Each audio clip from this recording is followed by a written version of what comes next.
Hello, hello, hello, and welcome back to another episode of our Black Businesswoman series. And today I am just doubly excited about our guest. Now, from overcoming gatekeepers in publishing to creating a platform for underrepresented voices, Daniella Blechner has built Conscious Dreams Publishing into a home for storytellers who refuse to be silenced. With over 300 published books and a growing community of authors, she's not just changing lives, she's rewriting the industry.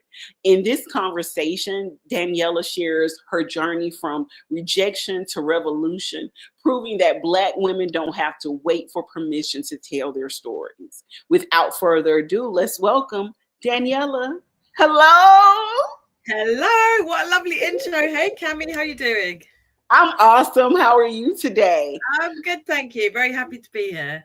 I'm excited to have you. And for those of you who don't know, I'm hoping that most of you follow me. I've actually been on Daniella's podcast as well. So you definitely have to check her out on YouTube so you can follow her podcast where she features a lot of authors. Now, the beautiful part about Daniella is she's not here in the United States.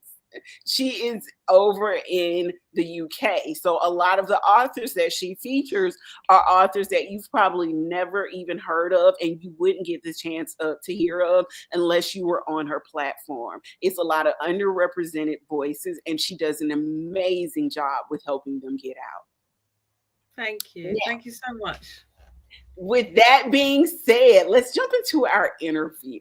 So my first question to you is, what was your first experience with publishing, and when did you realize there was a lack of diverse voices in the industry? So thank you for that question. My first experience with publishing was coming as a writer. I'm a writer first and foremost, so my dream was always to be an author. From age 4, I'd always say, I'm going to be an author. So I published my first book in 2014, and it was called Mr. Wrong, so very different to my other books. Here we go. The relationship book. I've got my Mr. Right now, but it's a collection of stories written by women and some men as well, and it delves into belief systems around relationships, love, ourself, self-worth, celebratory stories, tongue-in-cheek stories, and also self-development bits. And so I did what they tell you to do. I read a book called Getting Published by Harry Bingham, and the first step was get an agent. So I sent off a query letter to all these different agents, a bit of information about the book, myself, marketing. And I waited for about 3 to 6 months. After 3 to 6 months, all the letters came in, 1 or 2.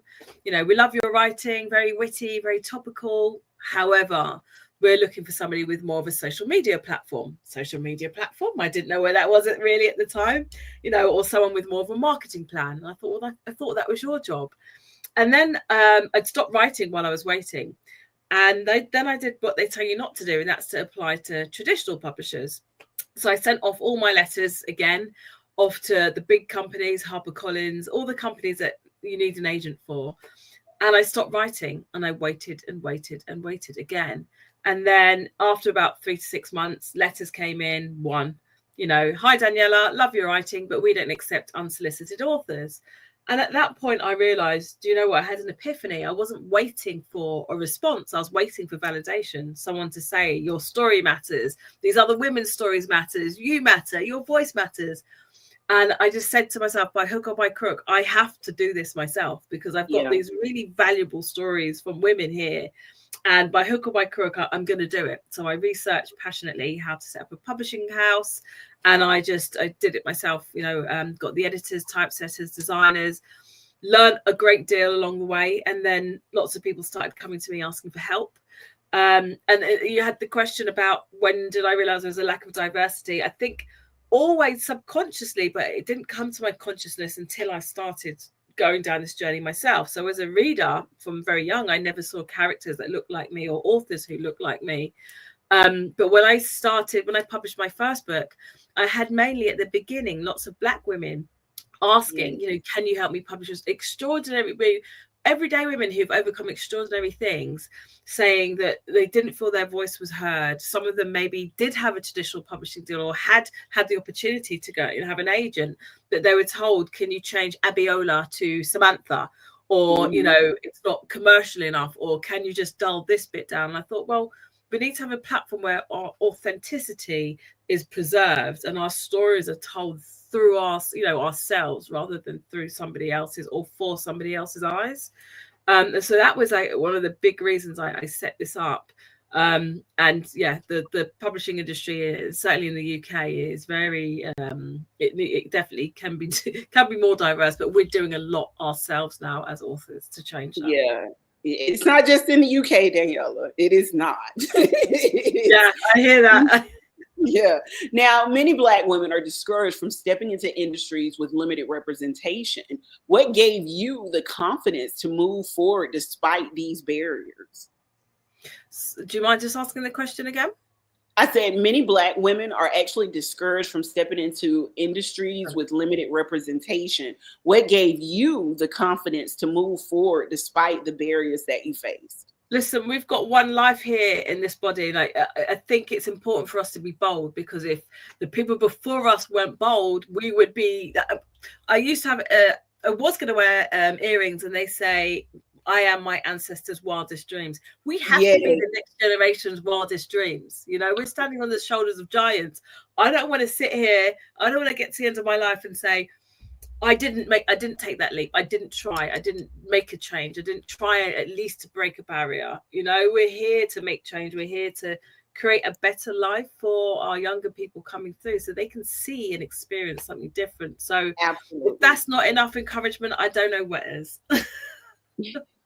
Now, what were some of the first steps you took to build Conscious Dream Publishing into a business rather than just a passion project? Yeah. Well, initially, like I said, I did this because I wanted to publish my first book. I wasn't thinking about other people. I had no idea it was going to change into or transform into all these different things. So I met somebody. She's actually publishing with us again, but this is in 2014 when I just published my book. And she was writing a book. And I said, you know, I'll help you. So she was my very first mentee, Janine Cummings. And I helped her publish her book, and she did really well. And I thought, well, that was fantastic. And then I started helping other people, connecting them to editors, typesetters, designers. I mean, you know all the roles, Cammy, right? Because you've got your own publishing house, you know how it goes. And so I was connecting them with all these people and sort of managing the projects. And then they did really well. And I thought, dang. You're on to something here. Yeah, exactly. So, you know, I'm a teacher. I'm a former teacher. So I love mentoring and guiding and teaching. I love literature. I thought, why not I just fuse these together and actually set this up as an official company and just get going? And, you know, we've published over 350 authors' books. Yes. So it's obviously a need for people to have their voices heard in a way where they feel trusted. Someone can trust to guide them along the way. Okay. Now, this is something that has, especially with some of the Black business women that I've talked to, is often challenging for them. How did you navigate funding and financial challenges while starting out, especially as a Black woman in business? Well, when I started out, I mean, I look at this now, I think, Lord, what was I doing? I was using my own money. I was charging minimal. I mean, I had no idea about, you know, what to charge. And when I did look at other, you know, publishing houses or other companies, I was like, I can't charge. I know. I mean, a lot of them do. They are ridiculous. And there's no justification for charging what some of them charge. But I really undersold myself to the point where I look back and I think, how did I even make a profit? You know, I was very lucky. I don't want to say lucky. I worked hard for it. I did get a scholarship with, not a scholarship, it was funding for a startup loan with Virgin. It's a company based in the UK. We have to do a business plan and pitch and show them the cash flow forecast. Not my favorite thing. I didn't have anything to do with it, you know. So the finances in the beginning was difficult, but I was lucky enough to have that. So yeah, I guess that's really my answer. I think it's knowing your value, isn't it? And charging what you're worth and charging for your time and your services. That's a huge part of having a decent business, I think. Okay. Now, you started out doing everything yourself. What was the tipping point that made you realize you needed a team? And how did you go about finding the right people? Yeah, I think it's when I realized I didn't have a life. I was literally, you might relate to this, Carrie. I was here to say, ma'am, I don't know if I'm asking this for the public or for myself. Exactly. I don't know about you, I have boundaries now, but when I was starting out, I was giving out my mobile. People were calling me because I didn't have a lot of clients, but now I've got 300, and it's not just the existing clients. You'll have people who will be calling you that you've worked with 2 years ago, and there's a technical issue. Can they change this? Can they change that? And they got to the point where people were messaging, at 2 a.m. at some points. And I thought, this is too much. I can't do all of this myself. And I've got to have boundaries, and I've got to have a team if I'm to be taken seriously, if I have to take myself seriously. Because the last thing we want to do as business owners is to create a business that we're drowning in, right? We create businesses because we want to have freedom and flexibility of our time. So I think it's when it got to that tipping point, I realized, I need to have a team, not just of professional editors and typesetters and, people doing jobs that I definitely can't do, like designers, big up designers, because I've got it all up there. I could never execute some of the amazing work they do. But it was like finding a VA, someone to do the social media, finding somebody who could, manage my diary, my appointments. Yeah. You know what I mean? Things I know what you mean. You know that. I know what you mean probably better than anyone else. Exactly. But these things are so important. They're so important. So I think it's quite near the beginning, but gradually, as I've kind of created a format and a process, I've learned how to create processes within my business. So I'm not doing every invoice myself. There's a lot of automation now. So okay.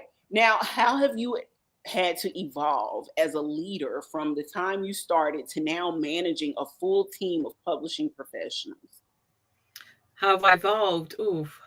I like to think I've changed. I think communication is very important when you've got a team. Valuing your team, because I've worked I feel like my chair's sinking. It's going down. I've worked in jobs where I've worked at the very bottom, as a runner, making tea and on set and on production companies and working long hours. So it's making sure you pay people on time. That's one of my really important things. I pay people as soon as they finish a job, they're paid. Just having good camaraderie amongst our team, I think, is a really good, an important part of being a leader, because I want people who are working, part of the Conscious Dreams publishing team, to enjoy what they do, do it with passion, want to get up in the morning and work on a project. So I think those are really important qualities as a leader as well. Okay.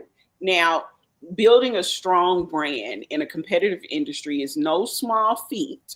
What strategies have sort of helped you stand out and attract a steady flow of clients? Good question. I have an amazing branding lady called Kez. So she does like banners and decided the colors, streamlining.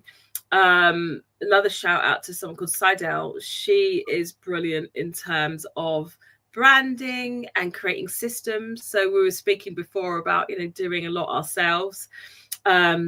And it's things that, in your mind, you think, oh, God, boring, but it's so important, like CRM systems, making sure when those automated systems come through, they're all branded. And, I'm really into it now. Now I know how it works, but it's just not something that I would have implemented. Listen, it is a lot of work. And I have a strong appreciation for the people that do that. Okay. Yeah. It's so important, though. Yeah. So my next question to you is, what has been the most significant barrier to success for Black authors in mainstream publishing, and how is your company working to change that?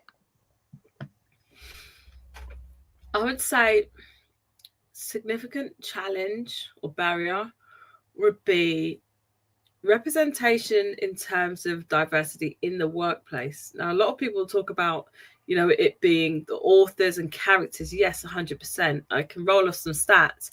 I have an event called Black Authors on the Rise that I set up in 2016. 2018, and it was because of the stats in 2017. So here in the UK, we have a report that goes out every year called Reflecting Realities. And it looks at the stats in terms of authors, the people who work within publishing industries, the illustrators, the commissioners, as well as characters in literature, children's fiction. And only 1% of characters, I mean, they use the term BAME, which is Black, Asian, Minority, Ethnic. I think you have the same too. I want to scrap that term, and I know they're re-looking at that. Really, we should be called the global majority. But that was a term that's used in the report. Only 1% of BAME characters were main characters were from that background, basically. I think that's now risen to 7%. And the stats are pretty bad. I don't know about you, but in 2020, you okay there? Listen, I was gonna say, you really want me to talk about the stats in the US? Oh yeah, I want to know. They might be in my next talk. It needs to be. So one of the things that I am working on currently is a resource guide of Black-owned bookstores here in the United States, because I am looking for open resources for Black-owned authors to get their books out to mainstream. Because even though we're teaching people about self-publishing or helping them publish books, the other step is getting their book into a market where it actually can be seen and sold. The stats here, I could give you numbers, but we both know that they're on the low side compared to what really, goes on, for the simple fact that Black authors are doing more self-publishing now because the same letters that you got, the same letters that you receive not only from agents but from publishing companies, they receive them as well. I received them. It's not like our products or our books are the ones that they actually want to put on the market, and they're telling us the same thing. Can you please change Lakeisha to Carol? Okay. So I am very familiar with all of that. And what you're doing is, in essence, let's just say it, God's work, because who else would create that platform for us to get our voices seen, heard, and get the books out there of the people who really want their stories, not just their biographies, but their fictional tales as well out there. By the way, I'm working on my first fictional book. Ooh, and hear about this. Brilliant. Fiction's a whole different ballgame. My word, I started off with fiction before I started this. My first book I wrote I thought I'd finished it in 2011. It's a middle grade fantasy novel. That was the first book I thought I'd publish, but I've gone on to do 8 other non-fiction books. I've done my children's book, which is fiction, but I mean, when you're writing fiction, longer than like a short children's book, is tough. I'm still working on that fantasy novel, but it's great. It's great fun. I'm outside of my purview, and I don't know why it was just put on my heart to write it this way. Everybody kept telling me I needed to write my story. I need to write about my life. I needed to do this and do that. But I'm not just the normal, I want to write a biography type of author. And I'm always looking for a way to be unique and different. So I have turned my biography into a horror thriller. A horror thriller. Okay, interesting. That's a great mix of genres. Yeah. Good way to hide real life characters as well, isn't it? It is. And it's crazy because I did it that way based on something, a phrase that my ex-husband that's been ringing in my head for a very long time. So when he said that same spirit, different people. And I was like, oh, that would make a great horror film. Not only a horror film, but a horror book. To have the same spirit chasing a person in different forms throughout various phases of their lives. Oh yeah, I'm already on it. Oh my gosh, that's great. That's that. I'll have nightmares. We don't do horror because I just have nightmares on that. But that's why I said, listen, Danny, I'm outside of my purview. I don't even watch horror movies, okay? No, I mean, so to be writing a horror film, or writing a horror book, it's like, oh my God. I'm scared to. I go back and read it, and I was like, this is a little. No, I think that sounds fun. Yeah, that sounds fun. Yeah, like the last horror film I watched was Amityville Horrors, and I'm aging myself with that. Okay, like, and I'm not talking about the remake of Amityville Horrors. I'm talking about the real Amityville Horrors. And I read that book. See, I read the book first and decided I wanted to watch the movie. So hopefully that's how my book will inspire people. They'll read the book first and want to see some type of imagery of it. Yeah. Oh, wow. Yeah. I think my last one was like Freddy Krueger back in the 80s. Anyway, you and I are the same. Like, I didn't even watch Freddy Krueger, so like, horror is not my thing. So my next question to you is, how do you navigate the expectations that Black business owners should provide services at a discounted rate or for free? How do I respond to that? Yep. 2 letters, N-O. Ain't happening. So this is the thing, right? These people wouldn't walk into, I don't know, give me a big name, so Apple Store or Sony or Nike and ask for a discount. They wouldn't dare. Mm-hmm. If anything, if somebody, especially a Black business, if they provide a professional, brilliant service, I'll tip. And I do that for my heart and with intention, because I value what they've offered. And we're never going to move forward if we think it's okay to even think about asking for a discount. Why? For what? It's just a lack of value. No, I'm sorry. For free? So my work must be for free. Our ancestors, so they saved us from that stuff. They freed us from that, right?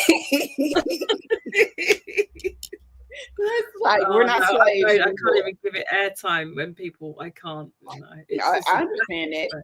Now, how do you maintain authenticity in an industry that often pressures Black entrepreneurs to conform to mainstream standards? We talked about that just recently, where you talked about how some of your clients have been asked to change the names in some of their books. So how do you actually deal with that? I haven't personally experienced it, because maybe I've just always done my own thing and I haven't got to that stage where I've had an agent or a publisher even to say that to me. How would I respond? This is why I love self-publishing. I mean, don't get me wrong, if HarperCollins turned around and said, we've got a great deal for you, blah blah, fantastic. But I'm sharing my story because it's something that's in my heart. I'm sharing a legacy. I'm sharing part of my culture. So to be then told it needs to be commercialized is no longer my story. It's for somebody else. And we do the somebody else a great disservice in thinking that they can't absorb or respect or surround themselves with a culture that's different to theirs, So again, it would be, thank you very much for your time, but Now, looking back, what was one of the things you wish you had done differently in your early years of being an entrepreneur? Things I wish I'd done differently: value myself, value my services, but that comes with experience. It comes with confidence, and it also comes with having social proof and those testimonials. Do you know what I mean? When you're starting out, if I went in there and said, right, $20 million for whatever, without having it tested, they're not my prices, by the way, just valuing valuing my time. I think somebody said it to me years ago. They said, just because something is easy for you and you can do that in 5 minutes because you know it off the back of your hand, it doesn't mean it's easy for somebody else. That could take that somebody else 10 days to do that same thing, and then they screw it up and they've got to do it all over again, which is how much money worth of their time, So it's just seeing the value in your knowledge and your expertise and placing that value on it, and saying no to certain clients as well, maybe. Okay, now you've published over 300 books and you've mentored over 1,000 writers. What's next for Conscious Dreams Publishing? Good question. Well, taking a little bit of a break this year. As you know, my personal life, I'm getting married. So, and that's a really important part for I'm me. glad you're taking a break to focus on that. Thank you. It's a big event, you know. Or the book launch planning is helping with this planning. So I think I'm going to take some time out and really think about the direction that Conscious Dreams is going in. So we'll be publishing slightly less books, but I'm planning to do more group coaching, so online webinars, teaching people how, because we can't work with everyone, can we? We can't publish everyone's books. And sometimes people just need a little bit of knowledge to just move on to the next step and do it themselves, right? So I'll be doing more of that. And I want to do next year, I want to do more events. I love doing events, live events. It's fantastic. Yes, I want you to do more events next year so I can come to them. Yes, come. Yeah, because I watch your events vicariously through Facebook, and I'm like, oh, I wish I was there. Okay. 2026. Yes. What legacy do you hope to leave for Black women in publishing and entrepreneurship? Oh, let's have a sip of water for that. What legacy? What legacy? That's a good question.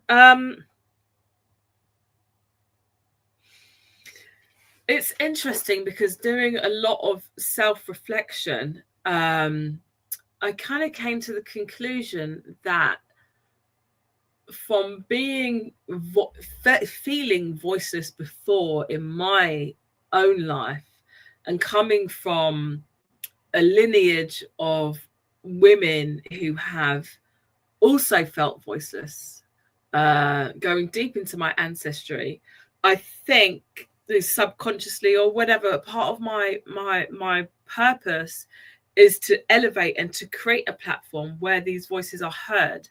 So my legacy is not about being the voice, it's about giving that leverage, giving that platform for Black women.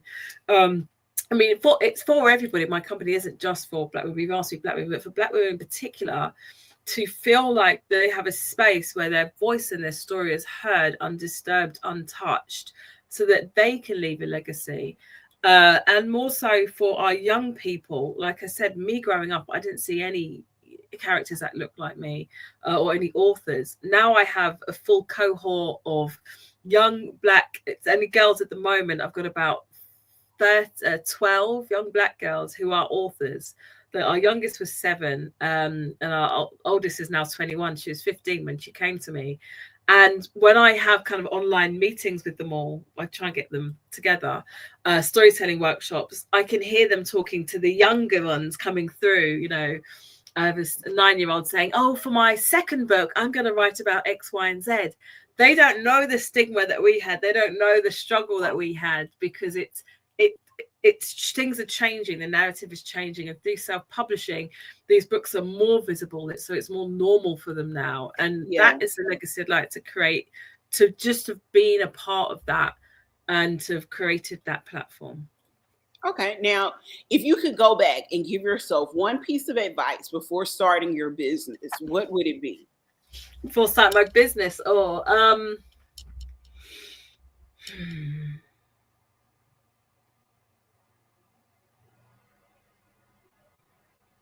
Be bold, be brave, don't be afraid to really live in the fullness of what you feel you're meant to be. And maybe I'm saying that to me now because there's still lots of big projects that I want to do, and I shelve them because I'll do the easy stuff. I'll do the easy stuff. I'll do this person's. I'll do that for this person. And then all these really exciting projects and ideas are kind of there because it feels like it's too big. So yeah, be bold, be brave, and don't be afraid to really go for it. Okay. Now, my last question. For Black women struggling to take the first step into business, what's your number one piece of advice? Taking the first step. Take the step.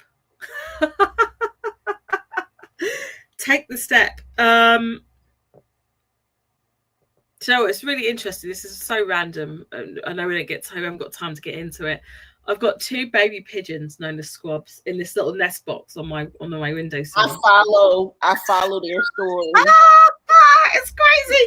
It's crazy. For those who haven't, it started off with 1 white pigeon. It's been here for a year and a half. It's found a woman.